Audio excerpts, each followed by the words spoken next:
Hi everyone, welcome back to Aunt Vicky's Story Time. I have been writing on a new book, and the new book is called The Tales of Twilight Maze, and as fond as I am of cuddles and spuddles, and of course I will return to that book as well, I would still like to read to everyone a chapter out of the new book, and I'm really hoping that you're going to enjoy it. The first chapter is called Full Moon Visitors. Twilight Maze stood on the side of the river bank, holding a freshly picked wildflower that had been growing among the rocks. She sniffed the bitter fragrance and smiled at the thought of nature. Here was a most beautiful flower in her hand that was so pleasant to look at, yet one tiny sniff could simply make one's eyes watery. Nature was at times very mischievous, she thought, as she cast the flower upon the rippling waters below. The evening sun was fading against the golden horizon of the autumn sky as one by one stars began to appear. Twilight stood gazing at the beauty of Mother Earth and the gentle hand of Father Time. To say the least, Twilight Maze was a bit unordinary in her appearance, but yet she was just as beautiful as the setting of the sun in the western sky. Her skin was ivy porcelain in tone, and her hair was as black as that of a raven, with a golden touch of a misty dark red halo. Twilight's eyes were large and round as they changed with color of the pending moods. Slender and delicate as the flower she had tossed upon the rippling waters, Twilight Maze was a true fairy, and she was able to transform her beautiful figurish form into anything that pleased her. Standing now upon the rocks in her complete true form, unknown to all the world around her. Yes, indeed, she was a true fairy. It was getting late, and it was time to follow the trail back to her shanty fairy cottage. Twilight lived deep in the backwoods of the true southern south. She was happy living among the barrenness of nature. As peculiar as Twilight Maze was to the humans' ways, it was needless to say they were just as peculiar to her. She cared little to be among them, and was much happier with the other fairies who lived in the woods as she herself did. The trail she followed home was covered in the October leaves that brightened her every step with the prettiest colors of autumn that Twilight could ever remember seeing. However, as she approached the shanty fairy cottage, she felt a bit saddened by the faded roses and honeysuckles. But never mind, she thought, for truly springtime would come again and bring them back to life. Opening the screen door and the old wooden door behind it, Twilight stood for a moment to breathe cool, crisp night air. Then slowly she closed the door with a hushed sound. Twilight built a fire in the old stone fireplace, and soon the small cottage was toasty warm. She baked a delicious evening meal and was now sitting in her favorite chair. All was very peaceful and quiet, and the moonlight beamed through the sparkling window pane. Twilight Maze fixed Barley his supper and took it out to the barn shelter. Barley was her unicorn that had been given to her as a child by her parents. Barley loved his mistress, and she loved him as well. The unicorn had the largest wingspan of all the unicorns in the deep woods. His wings were silvery and glittered. His body was blue as the ocean, and his long flowing mane of hair and tail matched perfectly to his silvery glittering wings. His long horn was high upon his forehead and was as ivory porcelain as Twilight's smooth skin. Twilight's parents had no doubt given her the most beautiful gift and cherished unicorn of all the fairy world. She patted Barley and spoke softly to him as he ate. Soon he had finished his meal, and with a nudge of his nose, he pushed against Twilight's face. Barley understood everything about Twilight, and he thought she seemed a bit sad as she turned and walked back indoors. I suppose Barley was right, for Twilight Maze was feeling a bit lonely. The harvest dance would be on October 31st as always, but she dreaded going alone. Queen Stardom was the queen of the deep woods, and she always insisted that Twilight Maze bring a companion worthy of herself. But Queen Stardom never thought anyone suitable for her granddaughter. Twilight Maze thought of the queen and cherished her very much. After all, she was Twilight's grandmother. Many years ago, and many times, since the disappearance of Twilight's parents, her grandmother was there for her. King Miguel de Dion had been considered harsh in judgment toward the parents of Twilight Maze for arranging a marriage between Prince Cauldron Emerald and Twilight Maze herself. He had been quick and swift in his punishment. That very day, upon the arrangement, a furious storm struck a deadly lightning blow upon the prince.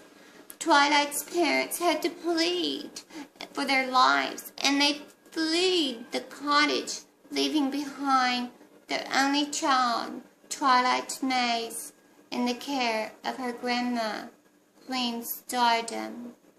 Until this very day, Twilight had not seen nor heard from her parents ever again.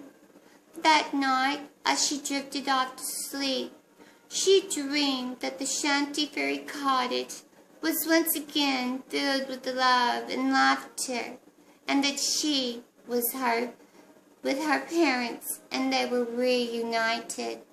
But sadly, it was only a wishful dream. Early the next morning, Twilight awakened to eat her breakfast and began getting dressed to go visiting. Looking out the window and dressing in her warmest clothing, Twilight began to dance to the tune of the falling leaves. Soon she was outdoors herself and mounted upon her unicorn as away she flew to the grounds of souls. She had decided to go and visit the ancestrals of the many generations of old.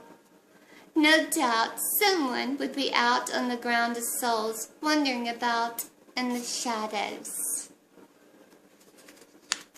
The woods were laden with leaves of colorful carpeting, and the morning air held a slight chill as Twilight and Barley breathed the air. Their breath could be seen with a mist. As they approached the grounds, Twilight saw her grandmother in the shadow of a large willow tree. Gently, Barley led Twilight down beside Queen Stardom, and then he went to roam in an open field with other unicorns. Twilight Maze greeted her grandmother with a smile, and they sat down upon a fallen tree trunk. Looking out onto the grounds, she asked, "Queen Stardom, do you think the souls are faring well to the season of harvesting?" The queen answered, "At the present, the grounds are mostly empty. As it is still early morning, many of the souls had not yet returned to the markers of rest." Twilight looked at the markers and noticed some were made of stones and marvelous granite, some of wood and others of different materials. Time was irrelevant to the souls and to Queen Stardom, who was herself thousands and thousands of generations from ago, and that Twilight herself was not young, but yet neither could she be considered old, for it is known that fairies seldom age to any age where one could say exactly how old or how young they truly were. Twilight asked, "Do you think the fullness of the moon will bring everyone together on October 31st? "Yes," answered Queen Stardom, "it will. And as well, it will bring the human believers together to the dwelling." Then Queen Stardom turned to her granddaughter slowly, and she spoke of King Limigal Gedeon. Twilight gasped at his name in horror. The king was coming to the great harvest festival gathering and bringing a company of his warriors. Twilight detested the very name of King Miguel Gedeon. "I must inform you," said Queen Stardom. "The king and his company warriors are already here and staying in these very woods, and they will be here until after the gathering of the harvest moon." Twilight felt sickened at the thought of this horrible man, but soon Queen Stardom changed the subject to a more pleasant topic, and she began to speak of the great dance of the fairies. Twilight Maze tried very hard to listen to her grandmother as she spoke with excitement of their wonderful holiday, but to Twilight's thoughts they kept drifting, and they drifted off back to the day of her parents' disappearance and the day of the punishment of the king. It had now grown late in the day, and Twilight called through the woods for her unicorn, and as Barley heard the calling echo of his mistress, he came flying back to her side. Twilight Maze bid Queen Stardom a cherished good evening, and slowly she mounted upon the beautiful unicorn, and with a pat and gentle tug of his mane, she softly said, "Let's go home, Barley." Twilight allowed Barley to trot in a happy gallop toward home on the little trail that led back to Shanty Fairy Cottage. As Twilight took notice of the sky above, it was looking as though a storm was brewing for the night. No sooner had she thought about a storm than Barley came to a complete halt upon the trail of leaves. The wind blew the leaves upward and whirled them around Twilight and her unicorn, but then gently allowed them to float back downward. As the leaves rustled about, Twilight saw the figure of a man leaning against the tree in front of her. His long, silky black hair was being tossed about in the winds. He was of a somewhat darker skin tone than that of Twilight, and as she looked upon him, she thought he was quite handsome, but yet something about him sent a shiver down her very spine. Gazing into his eyes was like looking at flames of fiery coal. "Who are you?" asked Twilight, rather nervously. "I am King Lemigao Gedeon," he said in a very stern voice. "And you are no doubt Princess Fairy Twilight Maze." As nervous as Twilight had felt, she was suddenly beginning to become overwhelmed with a fury of rage. She tried very hard to not allow her emotions to show, but Twilight Maze had the sort of eyes that was easily readable to anyone who looked into them. For it is very true, her eyes were the windows to her soul as well as her very heart. The king smiled arrogantly as he spoke once again. "It has been a very, very long time since our last meeting, has it not, Princess? But I see you still have a very, very bad temper." Then the king laughed and bowed toward her. Twilight suddenly tugged quickly upon Barley's long flowing mane, and with a bound toward the king as if to trample him beneath his feet. But Lemigao stepped swiftly aside as Twilight's Maze stirred, and Barley kept going toward home as quickly as he could. In haste the unicorn galloped, and spreading his wings, he flew. Twilight Maze could hear King Lemigao Gedeon calling out behind her with laughter. That night, as she tried to sleep, she kept dreaming of a long figure of a man against a large oak tree of the fairies' deep woods, calling out to her in laughter. And it was the voice of King Lemigao Gedeon. Well, that is the first chapter of my stories book, The Tales of Twilight Maze. And I truly hope that you have enjoyed it. And I will be coming back again to continue my second chapter. Please leave a comment, everyone. And I hope that grown-ups as well as children will enjoy the book. And I think there's going to be a lot of things about this book that's going to be very fascinating, very imaginative, and hopefully everyone can have a smile with it. Thank you for listening, and as always, have a blessed evening and a sweet nighty night.